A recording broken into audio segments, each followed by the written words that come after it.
श्री स्वामी समर्थ. बखर. आंधळ्या मुलास नेत्रप्राप्ती. एकदा श्री स्वामी समर्थांची स्वारी देशमुखांच्या वाड्यात बसली होती. त्यांच्याजवळच रामदासी बुवा, बाबा यादव, गोपाळ भट, सुंदराबाई आणि दुसरी मंडळीही बसली होती.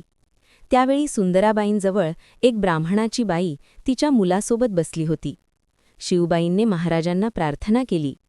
या ब्राह्मणबाईच्या मुलाचे डोळे मौजी बंधन झाल्यापासून गेले, तरी कृपा करून त्याला डोळे द्या. तिचे असे भाषण ऐकून श्री समर्थ म्हणाले, 5 राक्षस आमची परीक्षा बघण्याकरिता येत आहेत. त्या परीक्षेच्या वेळेस हा पोरगा डोळे उघडील. इतक्यात 5 वैष्णव डोक्याला शालजोड्या बांधून तेथे आले आणि श्रींना नमस्कार न करता ते मोठ्या डौलाने जाऊन बसले. त्यानंतर महाराजांनी त्या आंधळ्या मुलास, गणेशा, इकडे ये. या माणसांच्या मनात काय चालले आहे ते सांग. तेव्हा तो आंधळा मुलगा म्हणाला, महाराज, मला अक्षर देखील येत नाही. मी यांना काय सांगू. तेव्हा समर्थांनी आपल्या गळ्यातील माळ त्या आंधळ्या मुलाच्या गळ्यात घातली व झेंडूचे फूल त्याच्या डोळ्यांना लावले. त्याच क्षणी तो अंध मुलगा डोळे उघडून त्या 5 वैष्णवांच्या मनात असलेली वेदवाक्ये, भगवद्गीतेतील श्लोक म्हणू लागला. तेव्हा श्रींचे हे अद्भुत पारमार्थिक सामर्थ्य पाहून ते वैष्णव आपला अभिमान सोडून महाराजांना शरण गेले व म्हणाले, महाराज, आम्हाला क्षमा करावी. आपण समर्थ आहात. आम्हाला प्रायश्चित्त सांगावे. आमच्यावर कृपा करावी. तेव्हा महाराज त्यांना म्हणाले, गंगा स्नान करून भागवत धर्म आचरण करा, म्हणजे पापापासून मुक्त व्हाल. त्यानंतर त्या सर्व वैष्णवजनांनी महाराजांना नमस्कार करून श्री गुरुदेव दत्त महाराज की जय असा जय जयकार करीत आपल्या गावी गेले आणि त्यानंतर ते श्रींची वारी करू लागले आणि तो अंध ब्राह्मण मुलगा स्वामी कृपेने डोळस आणि विद्वान झाला. श्री स्वामी समर्थ. बखर. रामकृष्ण बुवा माटे. एकदा रामकृष्ण बुवा माटे नावाचे एक गृहस्थ अक्कलकोटास गेले होते.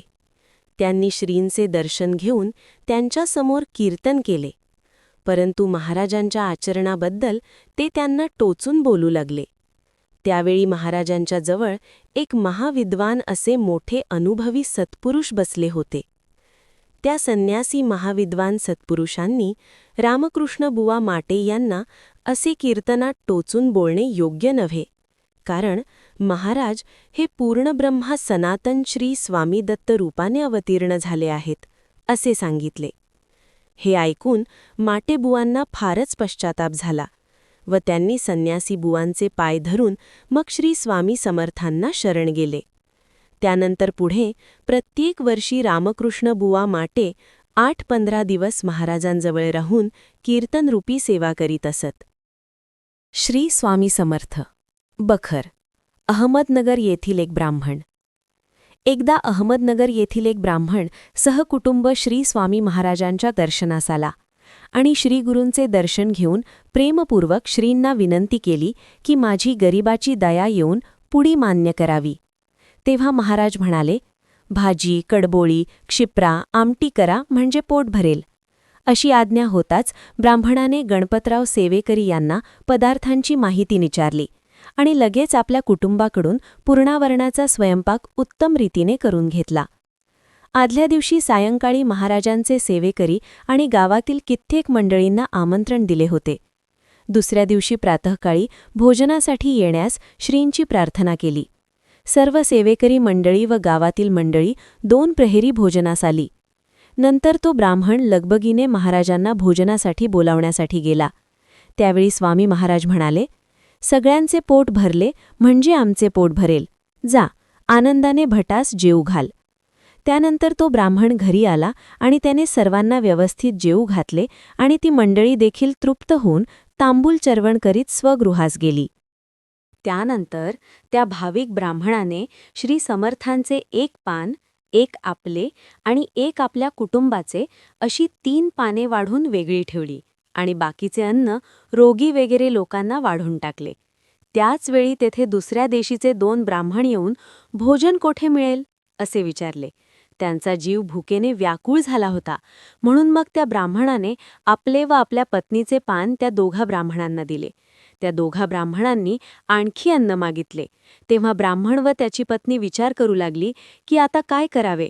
फक्त आता स्वामी समर्थांचे पानच शिल्लक आहे आणि त्यांच्या आज्ञेवरून हे पदार्थ त्यांच्याकरिताच केले आहे. परंतु फार विचार न करता आलेल्या 2 ब्राह्मणास त्यांनी तृप्त होईपर्यंत वाढले आणि नंतर त्या दोघांचे भोजन झाल्यानंतर ते स्वामींच्या दर्शनास गेले. त्यावेळी स्वामी महाराज आपल्या पोटावरून हात फिरवीत व तृप्तीचे डेखर देत म्हणाले, आज भोजन चांगले झाले, परंतु वेलदोडे फार झाले. पुरणपोळी भजी आवडली, परंतु कडबोळ्यात मिरची अधिक होती आणि आमटी खूपच छान झाली होती. हे ऐकून सर्वांना मोठे आश्चर्य वाटले. सर्वजण म्हणू लागले, महाराज, भोजनास गेले नसता महाराजांचे पोट कसे भरले? त्यानंतर त्या अहमदनगरच्या ब्राह्मण पतीपत्नीने काही दिवस श्रीचरणी वास करून नंतर श्रींचा आशीर्वाद व आज्ञा घेऊन कुटुंबासह घरी निघून गेले. श्री स्वामी समर्थ.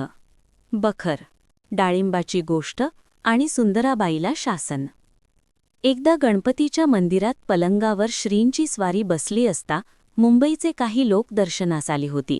त्यावेळी महाराज एका व्यापाऱ्यास म्हणाले, क्योंजी, हमारा डाळिंब ला दो. असे ऐकताच तो मुंबईकर चकित झाला आणि म्हणाला, महाराज, मी आपणास एका कामात नवस केला होता. त्याप्रमाणे माझे काम झाले म्हणून 1-2 रुपयांची 2 डाळिंबे आणली होती, परंतु ती पाकिटातच विसरलो. त्याबद्दल क्षमा करावी. नंतर त्या मनुष्याने आपल्या बिऱ्हाडी मनुष्य पाठवून ती डाळिंबे मागवून घेतली आणि महाराजांपुढे ठेवली. ती डाळिंबे सुंदराबाईने स्वतःजवळच ठेवली आणि त्यातले एका डाळिंब फोडून आपल्या नातवास दिले व खाली पडलेले काही डाळिंबाचे दाणे महाराजांपुढे ठेवले. सुंदराबाईचे हे कृत्य पाहून वामनबुवांना आणि रामदासी बुवांना अतिशय राग आला. ते दोघे तिला मारायला धावले, परंतु महाराजांनी दोघांना आवरले. पण नंतर महाराजांनी सुंदराबाईला चांगलीच अद्दल घडवली. श्री स्वामी समर्थ. बखर, ब्राह्मणबाईचा पोटदुखीचा परिहार. एकदा महाराज अक्कलकोटास असताना एक ब्राह्मण स्त्री महाराजांच्या दर्शनास आली. तिने महाराजांजवळ प्रार्थना केली की महाराज, मी पोट दुखण्याने बेजार झाले आहे, याला काहीतरी उपाय सांगावा. तेव्हा महाराज म्हणाले, तू झालीस की तुझी पोटदुखी जाईल. पुढे तिचा नवरा काशी यात्रेस गेला असता तिकडे वारल्याचे पत्र आले. तेव्हा त्या बाईचा पोटशूळ गेला. श्री स्वामी समर्थ. बखर, वृद्ध माटेबाईस पुत्रलाभ. एकदा माटे नावाची मराठ्याची स्त्री पतीसह सेवेकरिता आली होती. ते दोघे वृद्ध होते, परंतु त्या दोघांना संतान नव्हते म्हणून काळजीत होते. त्या दोघांनी महाराजांची पुत्रप्राप्तीसाठी प्रार्थना केली. तेव्हा महाराजांनी तिच्या पदरात श्रीफळ टाकले. पुढे तिला 1 वर्षाच्या आतच पुत्र झाला.